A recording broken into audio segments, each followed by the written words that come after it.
Hello, hello, this is Paper Cuts Included coming to you live from the Ninja Turtle sleeping blanket, and that's how I know it's legit. Today we're going to be continuing our Miller Friday with Ronin Book 4. Can you believe it? We're already over the hump. We're in the final stretch of Ronin. Before we get into that, if this is your first ever Paper Cuts Included video, we are a comic book YouTube channel dedicated to talking about comic books, comic book art, art in general, so on and so forth. It is ran by me and my two co-hosts. All three of us are working artists who just love to talk about what we love, and what we love is comic books. So we look at comic books under a technical aspect. What I mean by that is, yes, I'll talk about the story in this, but I look at more so the art in it. I dissect it. I talk about it under a technical aspect. Like, why is this line weight important to this cover, or what was Miller doing at the time, stuff like that. So I'd say it's about an 80-20 split. 80% of me is talking about the artwork, 20% is me talking about the story. And to prove I'm an artist, I'm going to show off two of the pieces I'm working on right now. I'm a printmaker most of the time, but I love to dabble in comic books. So I'm working on these two comic book prints. We're working on a little Ronin print right now, and then a neutralizer from the Ninja Turtle um, comic books slash 2012 TV show. It's been real fun. I will be raffling off one or maybe both of these pieces once we hit our summer goal of 40 subscribers. So stay tuned, and hopefully my goal is to get that goal done by the end of June. I know it's my summer goal, but we're at 34 subscribers. It's insane. So only 6 more, and we get some artwork, and maybe I'll even try to do a live stream. But no, let's get to the book. If you haven't watched our other Ronin videos, I highly recommend it. They've been some of our best performing videos and just some of my favorite videos I've done. I'll link them in the description, along with my Instagram, my TeePublic, so you can see more of my art. This book, issue 3 kind of fell flat on a lot of regards to me. The pacing was really rough. Just, we would lose. My main complaint with it is it took us away from the Ronin story, and the Ronin is the best part of Ronin, in my opinion.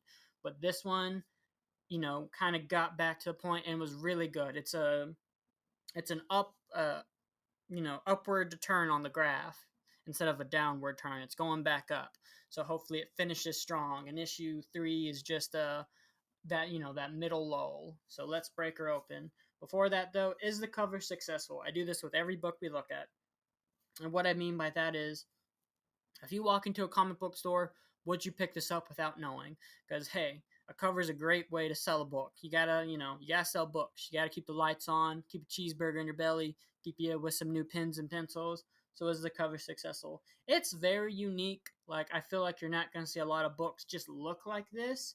So I would pick it up. I see where a lot of people would walk past it. So I just give it a 7 out of 10. It's nothing too crazy, but it is unique enough where I do think people would stop and look at it. So let's finally break her open and look. I see what the back cover look like. But no, this one is set. If you haven't watched the third video, the Ronin is in the sewers looking for Casey. She got sacrificed to the sewer mutants. So he's down there looking for her now. And, can't help but thinking about some turtles when you're reading this. Already great artwork, great coloring from Lynn Varley. I love the purple outfit against the green. I think it works really, really well. It's, I just like it a lot. I think it works really well. She's a great colorist. She works really well with Miller. I think, sometimes like there's just great team ups in coloring. Like Mike Allred and Laura Allred are an amazing team. Lynn Varley and Miller were a great team. Even Dave Stewart and Magnola's another really good team. So just, if you're not coloring your stuff, you have to find a colorist who works good with your style, or you work good with their coloring theory. That like color is as big a part as the artwork. It can make or break your book. So remember that. If you're coloring it yourself, color it 5 different ways. See what works, see what doesn't. Like if this was maybe a warmer tone, we would lose it wouldn't look as good. But I think this is the perfect balance of cool tones with earth tones. And it just looks really good. I love this. For almost like the panels so look crooked in a way, the Ronin's head. I just love it. Stuff like this really just adds to the book.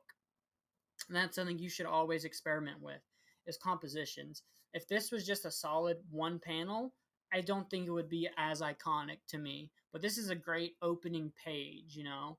If you're picking this book up, like if you haven't read any of the Ronins and you're picking it up month 4, you know, this is gonna sell that book. It looks cool. Like it is a, you know, something's happened to this guy. He's walking. He's got a big sword. He looks cool.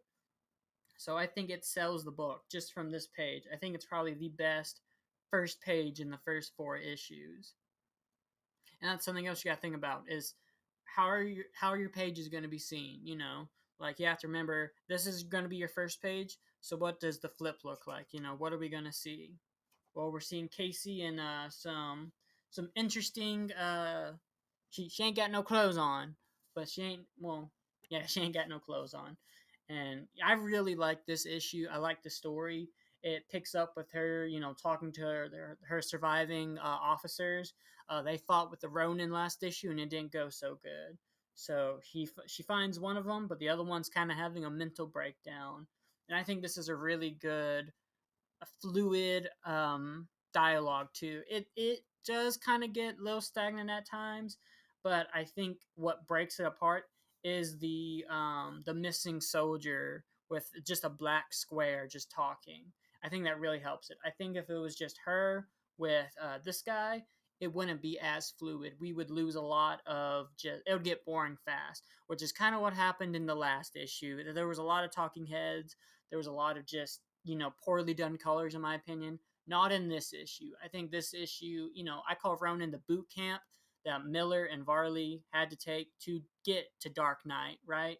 I think you can see a lot of that art, a lot of that storytelling, the coloring, just practice, practice, practice, and Ronin. Like I've talked about, it takes 1,000 hours to get better. You know, 1,000 hours drawing, 1,000 hours studying. So I'm sure Lynn Varley and Frank Miller spent quite a few thousand hours on Ronin. So, you know, Ronin had to walk so Dark Knight could run, you know.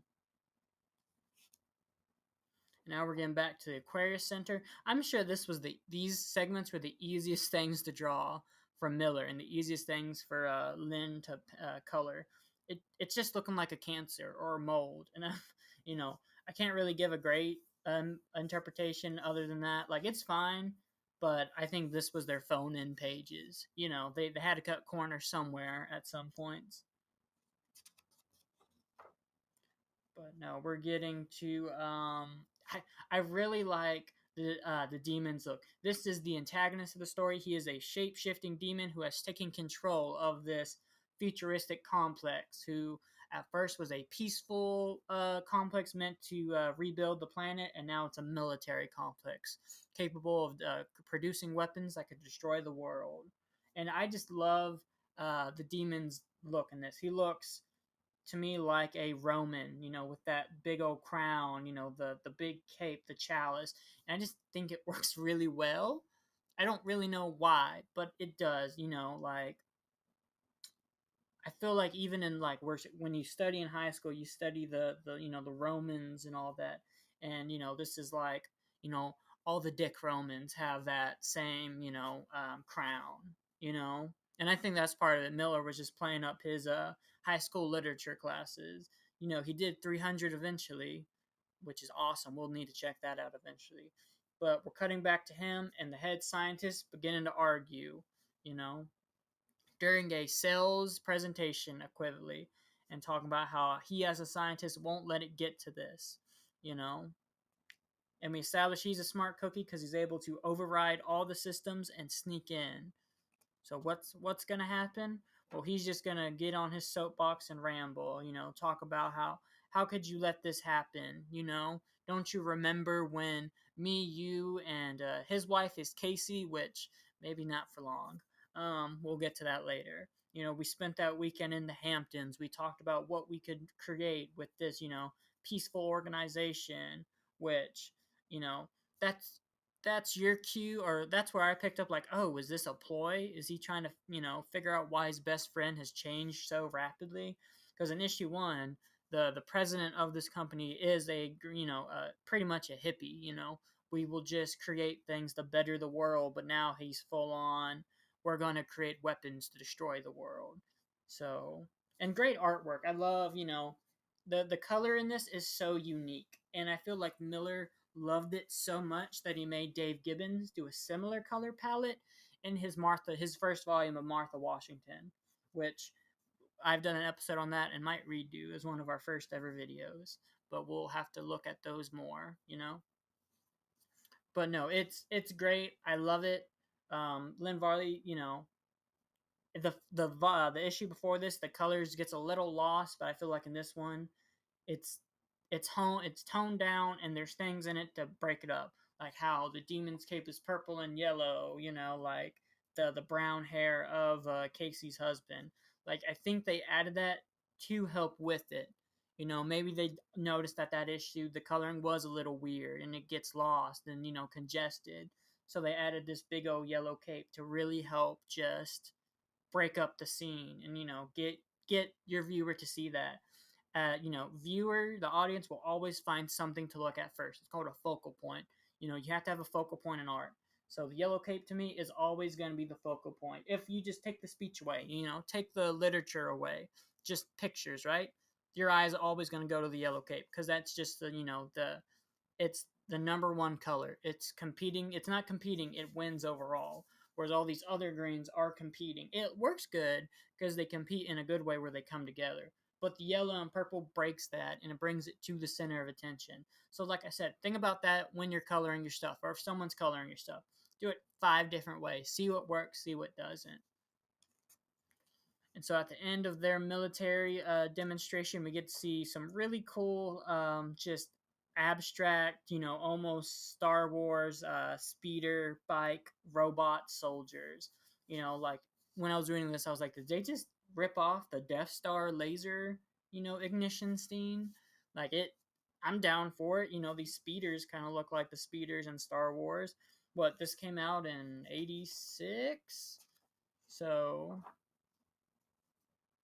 oh, no, this is 84. Okay, I don't know why I thought. So this is 84. So, what, a year or two after Return of the Jedi? Maybe when did Return of the Jedi? Maybe it was. I don't know. But that's just what I feel like that's a big coincidence not to see that. They're even all in white like a stormtrooper in some areas, and they work really well. It took me a couple seconds to figure out what I was looking at. They do kind of look at blobs at first, you know, but once you see it, you can't unsee it. And there's going to be a really good silhouette test of one of these robot creations. That's probably one of my favorite panels in this book. So, think out of the box when you're coming up with stuff like that. Don't make all your villains like stormtrooper carbon copies. These look really insane, and that's going to be something I remember from the book. And as an artist, you should do stuff like that. What can you do to make people remember your book? Because that's what's going to keep people coming back to your book, and that's what's going to get people to tell their friends, and then their friends buy your book. You know.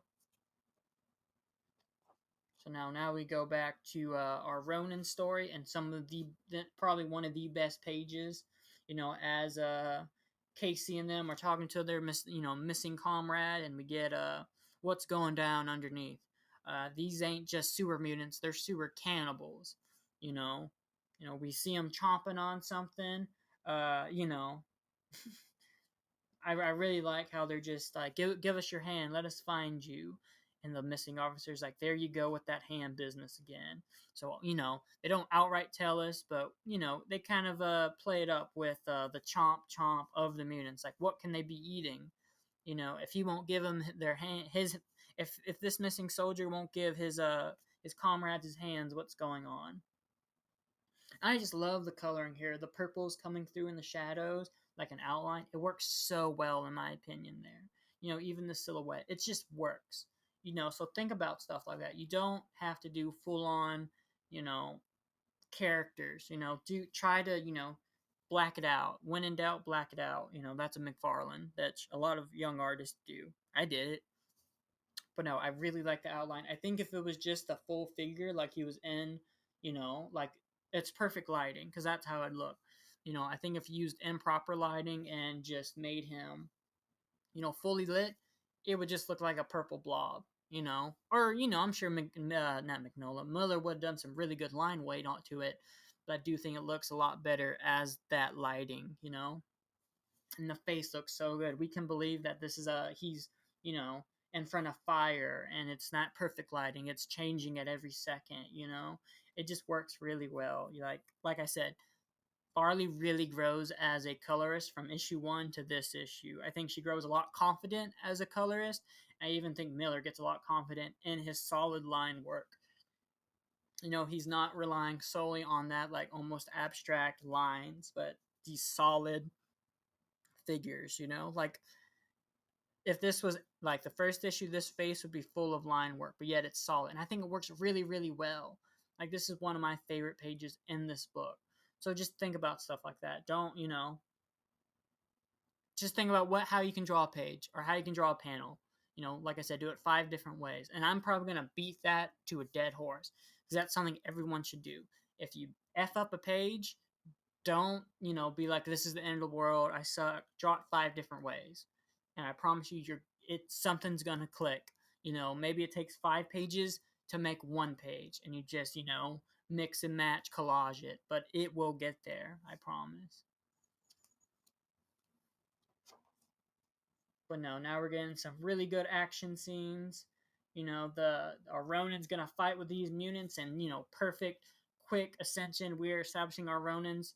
Like we've seen a great fighter. He it doesn't take him more than a swing to take down a lot of people, and I'm glad about it. If this was a Marvel book, this fight would have been a third of the book probably. But no, this is a not dark horse. This is Miller. It's great. It's 2 pages at the max before he learns of the horribleness.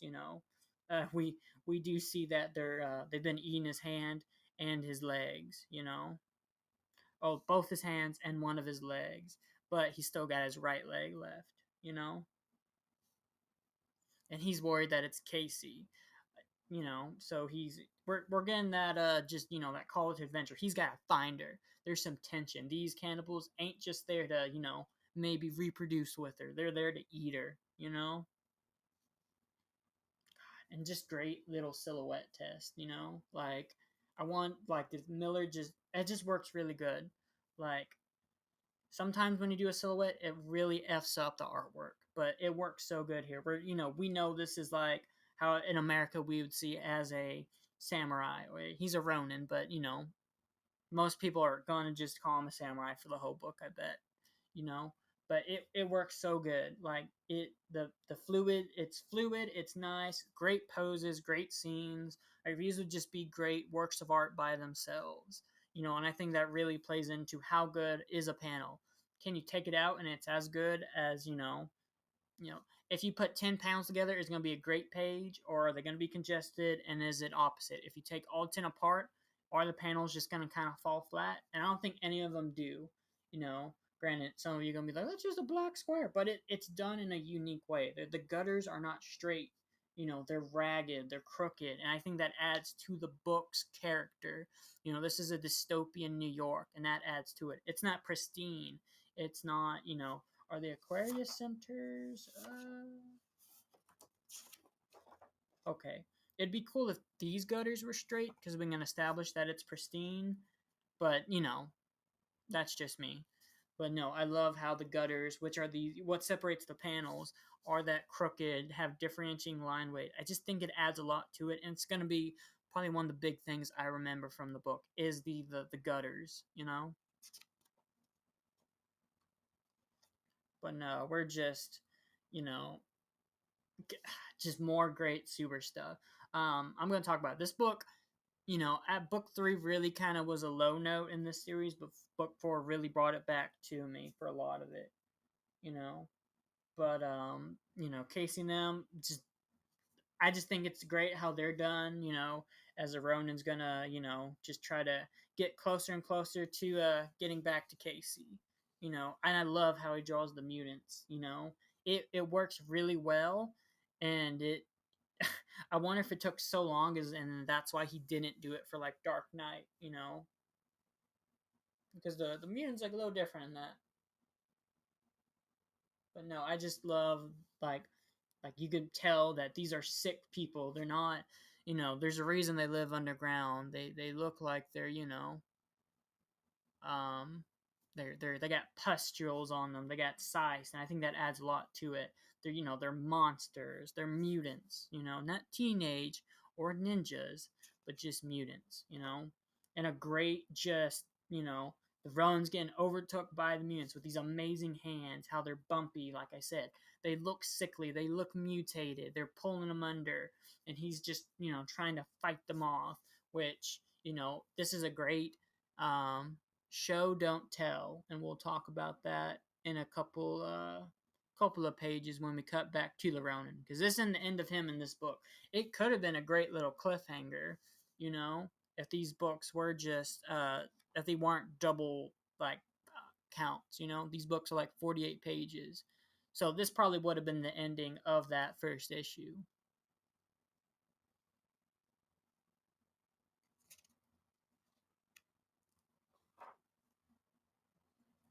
But no, and we also see Casey get just taken, and I love how it's done. It's you just see her face. She opens, it just fades to black, and I think it works really well there. Like that's an ingenious way. Also, another probably real easy couple pages to do, which we're at issue 4, so they're getting into the thick of it. They're hundreds of pages in at this point. Well, now we cut back to the scientist, which I think is well done here. In issue 3, there was like 4 storylines going in, but this one we got just 3 in. And so we cut back to him. He's drinking his breakfast away, wondering where Casey's at, worried about him.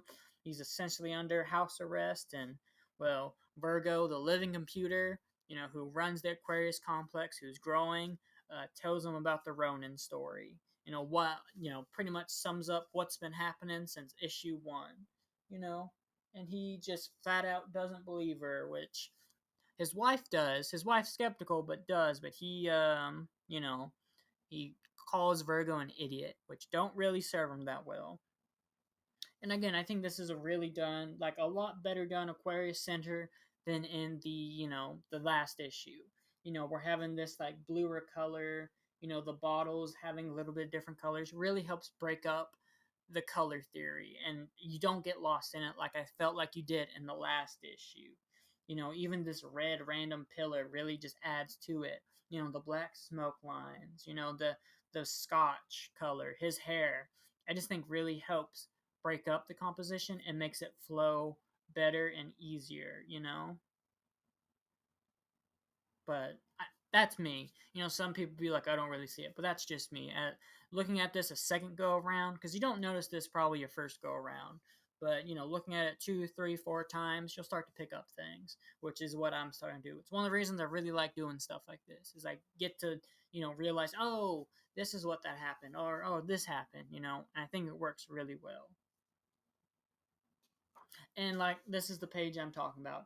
I love this design.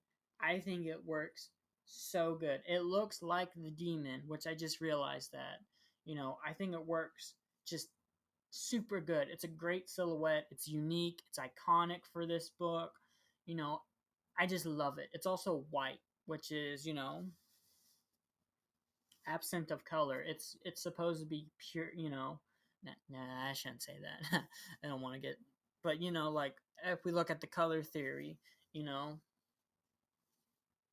I just think it works really good there. You know, I just like looking at it.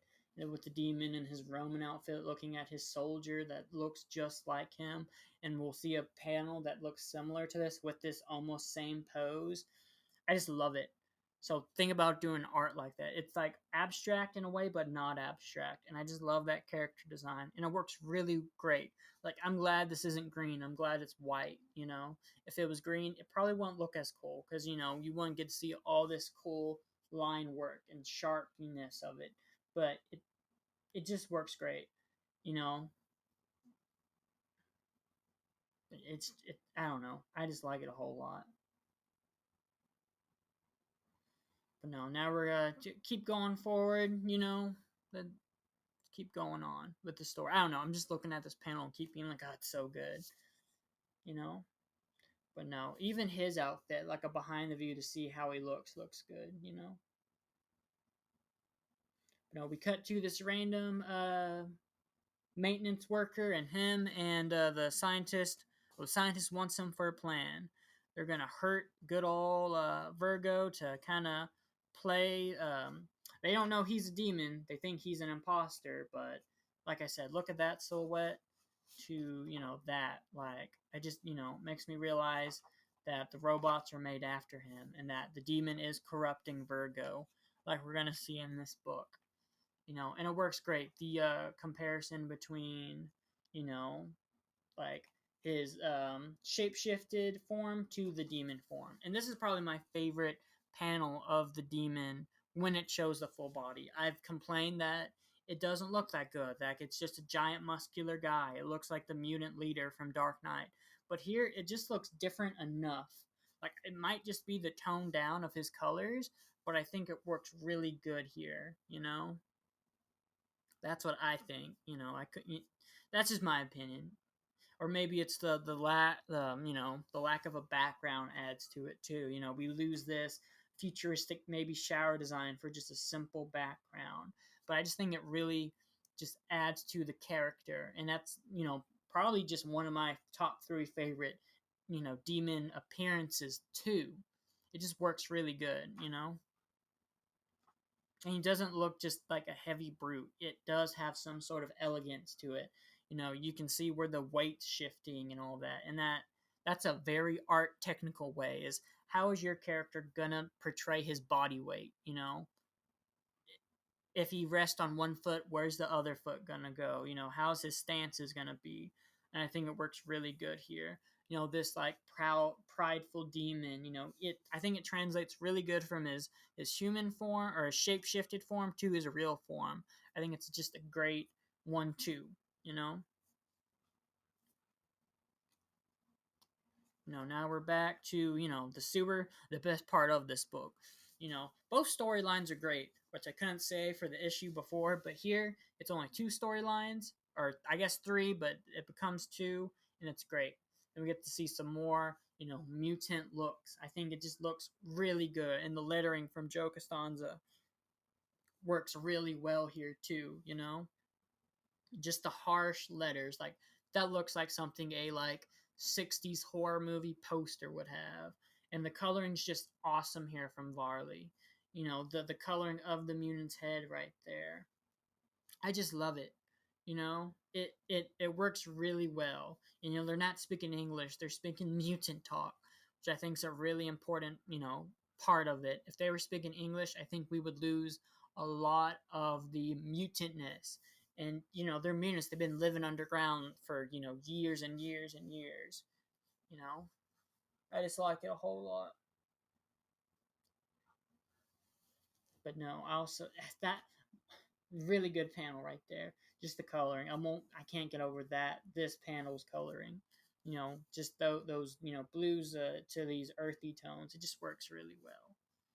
And just the mutants look really good too. Again, they don't have crisp outlines. They're bumpy. You can imagine. It makes sense that it looks like they've been living here all their lives underground. They're mutated. They're sickly. They're not supposed to interact with the main characters. They're our antagonist for this issue, which your antagonist ain't meant to look pretty. But no, we're about to get our characters meeting up and our Ronin coming back. Fighting off that giant horde. He's hurt. His shirt's gone. We're seeing that full on muscular work that looks amazing, just cutting down mutant left and right, and it just it works really good. And she looks at him as her savior, where in the issue before, she wanted to kill him for killing her men, which yeah, I guess that could be a complaint. Is she does kind of have, in my opinion, an unnatural character progression, which maybe the next two issues will discuss it. How, spoiler alert, her and this Ronin get it on at the end of this issue. How she could go from hating him to, oh, I'm gonna sleep with you now because you saved me. You know, and we cut back to the sign. That's my only complaint. It's better from the last issue. The last issue, there were so many storylines. It took you way out of the Ronin story, which is the best. But here it does get better. Since it's only two storylines, it's quicker to get back into the Ronin and better. And we're getting to Casey's husband going to get some answers from Virgo, you know. But before that, we learned that his cohort, well, he's been killed. You know, it looked like it was an accident, but you can tell it's no accident. And now we're already back to the Ronin. I don't like those flips so much. I get why they do it, but I don't necessarily like it. Just getting more great Ronin art, more great mutant art. Like I said, like I love the fire. That typography is amazing. How the fire goes with, or not the fire. The charge of the mutants goes behind them. I think it works really good, and the mutants looks just and the silhouettes of the Ronin just add a lot to it. Sometimes you don't have to show everything to be a great book. You can just kind of just have it be there. It just works really good. You know, I just love his silhouette. How at one instance he can be a big figure and then a little figure. And it works really well. Like I said, if you're drawing a page, draw it 5 different ways. And the coloring's just really good. It stays really consistent, really well done. The figures always look good. The mutants, I'm sure in a technical aspect they're very similar, just the way he does them, but they look all different. It works really good. The mutants is gonna be the thing I remember from this issue is how they look, and I want to know how I can do that. I'm gonna think about doing mutants that way now, because when I do mutants, they just look like mischievous bums, but these just work really good. Like the pustules and all the bumps, it just works. You know. And so our Ronin's, still in the distance. He might not get to her in time, but he throws her a sword. He's got two. So we get to see Casey kind of be, well, she is badass. I will give Frank Miller that. When he does female characters for a lot of it, maybe not anymore, he does make them badasses. Think of, Casey here or Martha Washington and Martha Washington or Kelly from Robin for a little bit of it. I know he does sexualize her at one point, you know. But I like how he does his female, and it's often females of color too, which I like a lot of that. Martha Washington's a great book for female empowerment. She's just a black 16-year-old kicking ass and taking names, and I like that a lot. And it works really good here. It's also just very minimalistic in ways. Like he's not doing that solid line work or some of that abstract line work besides the mutants, but it works really well. So, like I said, you don't have to show everything to have a great story. Think about doing your art like this, or just having the outlines, the gesture drawings, if you will, and see how that can translate to a panel. Does it work? Does it not work? And just keep experimenting. And the best Ronin panel, just him jumping, finally getting to her, cutting down, cutting the heads off those mutants. It just works really well. This is gonna be the 2-page spread I remember from this. It's just him jumping. It works so good. The coloring's amazing. The composition's amazing. Doing that the yelling going with the Ronin traveling and it getting cut off by the page. It just works. It's gonna be what I remember. One of the things I remembered. So practice compositions. Think of what you can do. Compositions, panel works. What can you do to make it interesting? Because I think Miller does that to a T here. Him. I'm sure Joe Costanza or Costanza, however you want to pronounce it, also plays a part in it. But it just works really good. You know. So just practice, experiment. Like again, if you're gonna draw a page, draw it 5 different ways. So now that the battle's done, or I guess not yet. Casey's husband's there, and he's popping off on Virgo. We're establishing maybe that this will be the ending. You hit Virgo's core, she'll lose memory. So she, just a bullet just took 8 hours of memory from her. You know, so I'm sure that'll come up again at some point. Maybe that's how they'll end the book. I don't know. I'm reading this with you guys. But no, the battle's over. Casey is nude. It's one of the first times I guess she's not covering her breast up. And what's the Ronin do? He walks away and gets her something to cover herself with, which I think's just, just a cool moment. That cool, classic action movie moment where the male character gets the female something to cover herself with, and it's well done here. We're not spending panel after panel after panel looking at Casey's honkers. Where he, he's covering up, and I think that's another moment that Miller does good at, is not over sexualizing his characters, which you don't need to do. If your story's about this female character, don't make her just some giant bimbo the whole time who's wearing skin tight outfits.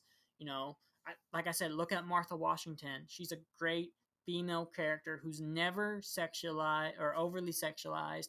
And in the first volume, I've only read the first volume, so if Miller drops the ball, don't sue me. But in the first volume, Martha Washington is done amazingly. So if you need, if you're a guy and you struggle at writing female characters, look at Martha Washington. Look at this book. It's they're good. And probably my favorite 2-page spread. I know I said that about the Ronin, but then I got back to this where we're seeing good old Casey's husband kind of melt in a way, or I guess maybe not, or I, okay, or I don't know, maybe it is. I'm trying to realize it. That yep, no. Um, her husband seen the demon for the first time, done in this amazing artwork. Those shades, those duotones, and I don't think he's much long. I hope he's not. It'd be a little awkward based on the next page, but it just works really well. And the green coloring's toned down. I think if it was bright, it would really conflict with these black and white panels of like the security tape, and it just works really well. Like this is what I want to see more of the demon. That just he works so good there. I love it. It's amazing, you know. And just having that coloring go in between them also works really good. You do get that sense that the Aquarius is this mighty complex and can do all of this stuff. I think it just works really good there, you know. But no, we R.I.P. maybe Casey's husband as he gets taken by the demon to see that well, his wife's not really missing him too much, I guess. And that's the end of book 4 of Ronin. I think it really saves the series in a way so far. Issue 3 was kind of the worst issue, so it's not bad. It's just it falls flat on a lot of aspects. But this issue, I think, really helps it. Even their swords are crossing. Ooh, metaphors. You know, or maybe that's supposed to represent their star-crossed lovers. We'll see. But I think book 4 of Ronin's a really good, back to a high note in the series. I don't know why a lot of people call this Miller's Black Sheep. I think it's a really good series so far.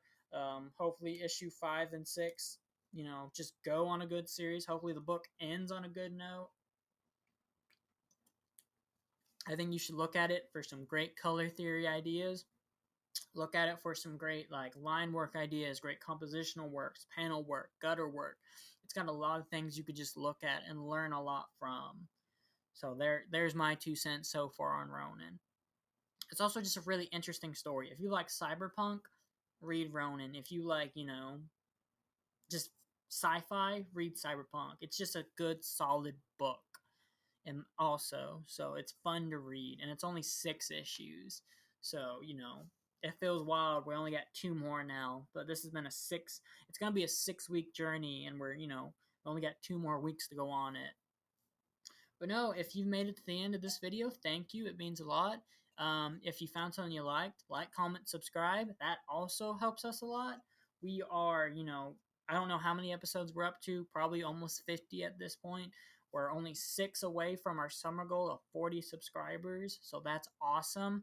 So if you haven't yet, subscribe, because I really want to get to that 40, so we can do a little 40 subscriber special. I'll be giving away some art prints. I'll probably doing a live stream. It's going to be a cool day. It's just going to be a fun, awesome, it's been a fun, awesome journey. I have no intention of stopping soon. we're gonna have some cool weeks coming up. We're gonna be looking at Kick Ass, some Mignola books. We're gonna be doing a couple more manga Mondays. We're gonna be starting Madman Monday. It's gonna be awesome. So I guess I'll send you in some marching orders, and I'm gonna go to the pool on a hot day. Make